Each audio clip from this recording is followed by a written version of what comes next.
قومی اسمبلی کی قائمہ کمیٹی برائے نجکاری کے چیئرمین ڈاکٹر فاروق ستار سے PIA کے مختلف یونینز کے وفود کی پاکستان ہاؤس میں ملاقات۔ فخر نیوز سے GS ایوب کی تفصیلی رپورٹ۔ کراچی 20 ستمبر کے دن MKM پاکستان ہاؤس میں سینئر مرکزی رہنما اور رکن قومی اسمبلی اور چیئرمین قومی اسمبلی قائمہ کمیٹی برائے نجکاری ڈاکٹر فاروق ستار سے ریٹائرڈ ملازمین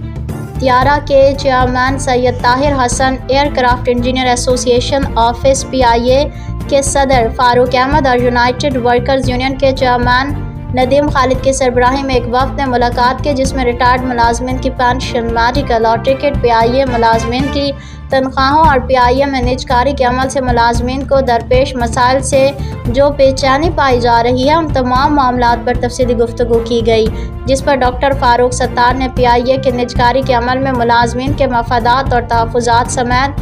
پینشن، میڈیکل، ٹکٹ اور تنخواہوں کے مسائل کو حل کرنے کے لیے یقین دلاتے ہوئے تمام مسائل وزیر اعظم پاکستان کے سامنے رکھنے کی بھی یقین دہانی کروائی، جس پر تمام افراد نے چیئرمین نجکاری ڈاکٹر فاروق ستار کا شکریہ ادا کیا۔ اس موقع پر سابق chairman United worker union PIA عارف شفیق بھی موجود تھے۔